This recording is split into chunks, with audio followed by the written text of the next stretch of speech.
Hello everyone and welcome to The Current, or maybe for some of you this is your first time seeing it, so welcome nevertheless. For those of you who don't know, The Current is a news magazine program created by seniors in the South Elgin High School Beacon Academy. And don't worry, due to the current circumstances regarding COVID-19, the entire show was produced from a socially safe distance. Most of us are even reporting from home, like myself, but my mom's also working, so I probably should be a little quiet. But anyways, now with that out of the way, let's check out what we have for you guys on today's show. Coming up, we start off our multi-home adventure by heading to Tara's house to sympathize with our fellow senior class. Later on, we go to Sarah's place to learn more about the effects the quarantine situation is having on a local business. Then over at PJ's, we get a special quarantine edition of PJ and Gavin's movie reviews. And along the way, Penny finds out a neat way to say thank you in times like these. But before we get to all that, we're going to change things up from our typical order and start things off with some quick trivia. How much space does the CDC recommend you keep between yourself and another person? 3, 4, 6, or 9? The concept of social distancing consists of keeping at least 6 feet of distance between yourself and others to avoid unnecessary contact to help prevent the spread of the virus. And for some, sitting across the table or across the room is an adequate amount of space to feel comfortable. But for others, like our friend and reporter Olivia Dean, they need to go a little farther, like across the country. Back in Illinois, everyone is stuck in their homes. But how are people dealing with COVID-19 1,300 miles away? From what I've seen and heard, Florida doesn't seem to be as worried about the pandemic as Illinois. You know, I'm not really too panicked about it. I'm keeping my distance and keeping down. I'm down here on vacation. There's an obvious difference in traffic flow, beach populations, and hotel vacancy, but nothing is going to stop them from enjoying the sunshine. The best way Floridians seem to be handling the virus is by keeping their distance. Okay. Yeah? Okay, I'll awesome. stay 3 feet from you, though. All right. Because that's what they say I'm supposed to do. 6 feet, but yes, I will stay my distance. Speaking of distance, let's take things back all the way to Chicago. Reporting from St. Pete, Florida, I'm Olivia Dean. That kind of attitude towards the global pandemic seems to be pretty consistent with the viral videos of packed beaches and plenty of spring breakers down in Florida. But in contrast, things are a lot different here at home. To discuss some of the effects on Illinois schools and sympathize with our fellow senior class of 2020, we're going to take it to Tara's house for this next segment. Seniors from all over the country are worrying and wondering what is going to happen to the rest of our senior year. Almost in a flash, COVID-19 has affected schools in America and canceled prom, graduations, and senior trips. Kids are left wondering, when will we ever go back to school? Our first goal date to go back after the outbreak was March 31st. Then, on Friday, Illinois Governor J.B. Pritzker announced that schools across Illinois will have another pushback date of April 8th. But he didn't leave students positive that that date would be final. I wish I could stand up here and tell you when your schools will safely reopen, but that is not an answer that I have at this time. We're postponing our tentative reopening date statewide until April 8th, and we'll continue to update you with new information as we have it. Not only is this affecting senior privileges, it affects all spring sports, such as softball for senior varsity softball player Kaylee Humes. Coronavirus has definitely impacted my senior season along with all the other spring sport athletes, and specifically for softball, we go down to Tennessee as like a first string of games. It's a really good competition and it just sets the bar for where we should be for the rest of the season, and that was canceled due to the coronavirus. And it just sucks being a senior, kind of seeing all these things that you hoped for and like, oh, I wish I would be a senior, like to do this and to be able to lead the team in Tennessee and to just experience it one more time. It's like that being taken away from you is something you'll never like predict. Like I would have never seen this coming. Coaches have been really good about like spreading positivity, giving us hope that, hey, we may play April 9th, so come prepared, come ready with skills, practice at home, do whatever you can. Now with that, all the seniors at The Current are sending positive vibes your way. We feel for you, we understand you, and we hope everything goes back to normal as soon as possible. But remember that we are strong, and with your help, we will all get through this together. Reporting for The Current, I'm Tara Konieczny.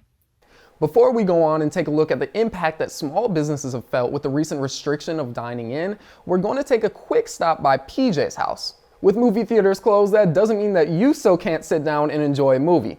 For advice on what to or potentially what not to watch, here's another installment of PJ and Gavin's Movie Reviews. So Gavin, have you seen any movies while you've been in quarantine? I don't even get to see him. In a remote African jungle, a small monkey is captured. Bound for a pet store in America, the animal carries a deadly virus. You know, there's an outbreak. It's pretty self-explanatory. I thought the movie was pretty decent. Cinematography is like nothing to write home about. It was made in like, the 90s? I don't know. Fact check that. But the way that they go about how the virus is spread is still like key to what it is today. You know, honestly, the editing wasn't really that bad. I mean, you know that editing is good when you don't really notice it, and I didn't really notice it at all, but there was just really nothing that made it stand out in a good way. You know, sometimes it just feels like I'm talking to a wall and you're not really adding anything to the conversation. What this movie does really well is set up a certain fear factor. Like, you're not even in the movie or you're not even in the story, but you can still feel the weight of the situation at hand. You know, casting I thought was done pretty well. They're all serious, but they got their own wits to their characters, and they play it off pretty well. I feel like I've been talking for the entire time. What do you think? It's below average. It's trying to be realistic, but it's very illogical. This film has classic 90s cliches and problems, including like amateur set design and awkward one-liners. Those are so awkward, PJ. Outbreak is a great movie to watch at home when you're bored, but it does suffer from 90s cliches. We give this movie a 3 out of 5 stars. Thank you guys for tuning in to PJ's Movie Reviews. Stay tuned next week if we survive this. Now, diving back into a more serious topic, Sarah Richardson is at home reaching out to small business and local restaurant workers to see how life has changed for them amidst our nation's current circumstances.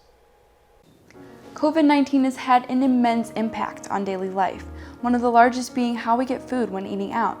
Local businesses are receiving the worst blow as they rely on the revenue of very few locations in the area. Many of their workers are also struggling to make a living, as fewer shifts are available as restaurants transition to delivery and takeout only. I had the opportunity to talk to Ashley Castillo over FaceTime, a hostess at the Old Republic in Elgin, about the impact this virus has on the restaurant. Well, since a lot of people live paycheck by paycheck, our servers and our hostess are switching to delivery. A lot of them are now working with Uber Eats, DoorDash. Dining would go up more than what carryout was, but right now carryout is skyrocketing. Do order out, carryout, as well as gift cards would honestly help a lot of workers in local businesses. Supporting small businesses and local places in your local areas is really good, because these jobs may not be a lot for someone who probably runs in a different business area, but a lot of us just do it because we love the way people come in and smile after our services are given. Just knowing that you can have communication with someone that you may not know is amazing. Many of these local restaurants are being negatively impacted by this virus since their dine-in sales are put to a halt. Make sure you support your favorite local restaurants during these hard times by ordering takeouts or having food delivered. A delicious takeout dinner for your family will help others be able to put food on their family's plates. For The Current, I'm Sarah Richardson. Back to you, Daryl. With healthcare workers having to work around the clock to try and help keep us happy and healthy, there may not be a better time than now to extend our gratitude. In this last segment of the day, Penny Kapadukakis shows us a way for us to do just that. Millions of citizens go to their windows and applaud their nation's healthcare workers in various countries affected by COVID-19. But here in our community, it's a little more difficult for our applause to be heard. So sophomore Haley Ravel decided to find a unique way to give back. The goal of these cards is to uplift spirits through positive messages and handmade cards. Haley has started collecting cards and other items for nurses, doctors, and other caregivers at Del Nor Hospital. We are looking for volunteers to make cards like these and all the ones you see here with positive messages such as thank you for your time, you got this, and keep up the good work. The goal is to make about 100 cards every week to send to the hospital. Now it's your turn to help our community. If you are interested in helping, you can make handmade cards and drop them off outside the Ravels house in Bartlett by sending an email to renoravel@comcast.net for their address, or send an e-card by sending it to the same email. They are also looking for donated items like gift cards or pre-packaged cookies and candy to drop off. With our healthcare workers on the front lines, the least we can do is put a smile on their face. For The Current, this is Penny Kopdukakis. And unfortunately, that's about all we have for you guys today on this show. Thank you guys for tuning in to The Current. Unfortunately, we don't know how long this quarantine and subsequent break from in-person classes is going to last, but here at The Current, we're planning on continuing to bring you guys content throughout the whole thing. So, signing off for what I'm hoping is not my last time on my Beacon career, I'm Daryl Barnes. I'll see y'all next time, and until then, have a great day. Doing this at home, they'll never know that I had pajamas on the whole time underneath this.